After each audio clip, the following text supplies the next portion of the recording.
Coming up tonight, enter the future with the author of Exit Strategy, Douglas Rushkoff. Plus, use Google and touch graph technology to create a visual graph of results. And should a man be allowed to wear a kilt on national television? Live from the Tech TV studios in San Francisco, it's the Screensavers.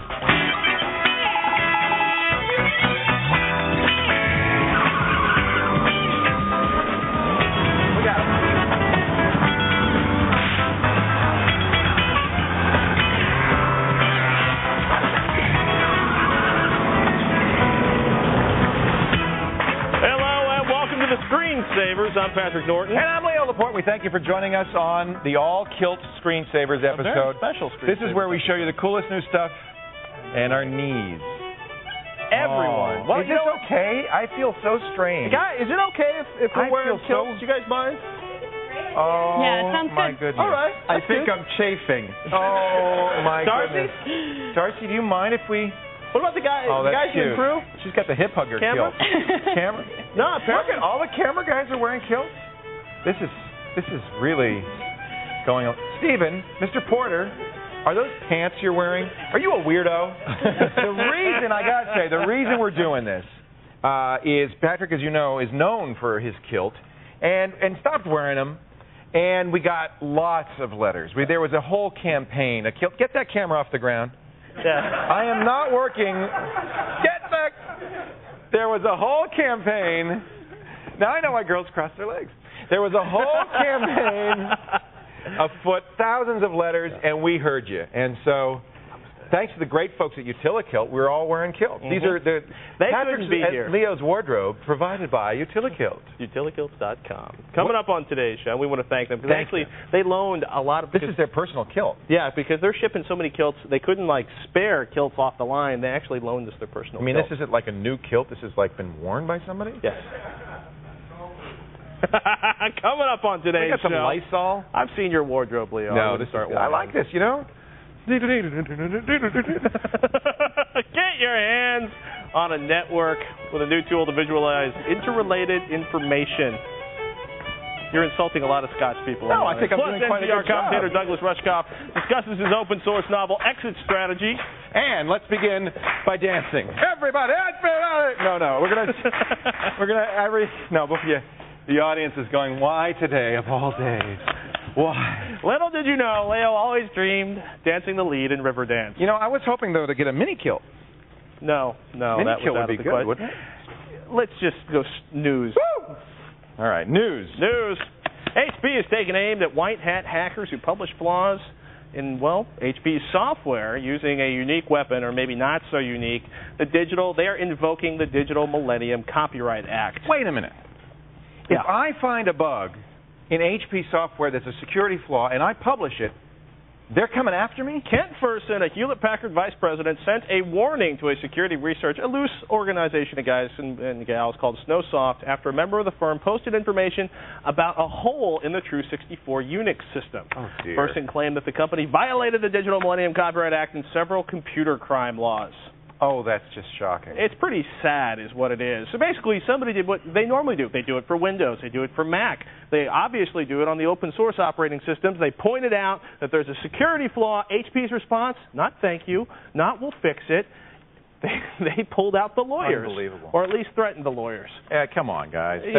Even Microsoft hasn't done that. I mean, Microsoft doesn't like it. They hate it, in fact, when security firms release the hole before they give Microsoft a chance to fix it.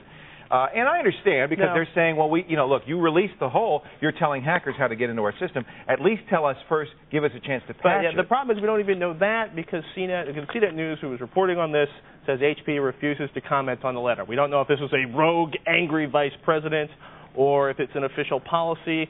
HP, let's get some answers. We want to know what's going on. It also underscores a flaw in the Digital Millennium Copyright Act, because, in fact, they're justified under the DMCA. Well, yeah, but actually, under the DMCA, proxy servers, and in theory, under the DMCA, actually having a web page open on your desktop could be. That's why it's a bad law. It's a very vague, very scary law.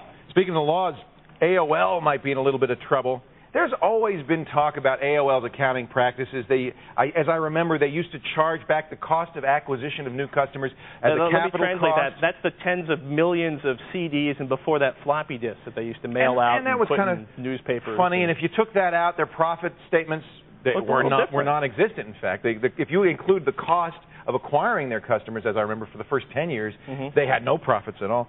Well, the Justice Department is now looking into things that they did just before the merger. Accounting practices of what is now AOL Time Warner, a preliminary investigation, unclear whether it's criminal or civil, although I'm hearing from my sources it may be a criminal probe. Really? The SEC is already looking into the company. After the Washington Post, they did a three-parter reporting on some curious transactions on the AOL side.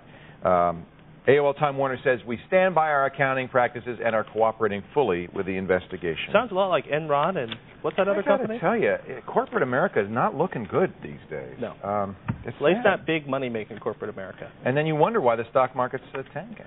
Yeah. Have you ever heard the word fleshmet? Excuse me? I think it describes today's show. Fleshmet. Yes. What is fleshmet? It's happening right now between my thighs. You talk chafing. This is a whole nother. No, it is not what it is. No, that's not what fleshmet is. You fleshmet me. I fleshmet you. What? We fleshmet all each other. Wait. This is one of those fancy cyberspace highway It is. terms. It's a new jargon. It's actually meeting somebody meeting face in the to flesh. face. Ah. And the truth is, nowadays we have many friends we've never met online. I have many friends who visit my website or on my message boards I've chatted with. You, which might mean I physically met you. They want to differentiate between like a non-existent email, web blog, message board meeting and a physical meeting. Yeah, and I'm sure Doug Rushkoff was here. You have many non-real, non-in-the-flesh friends. And it's kind of like when we now talk about RL.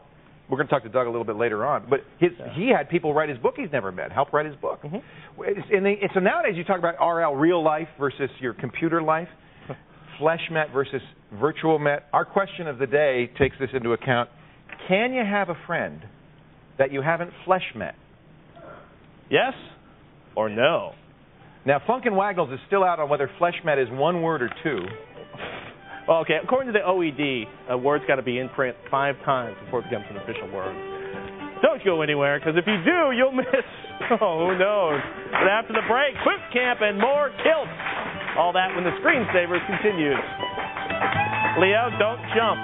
Do not jump.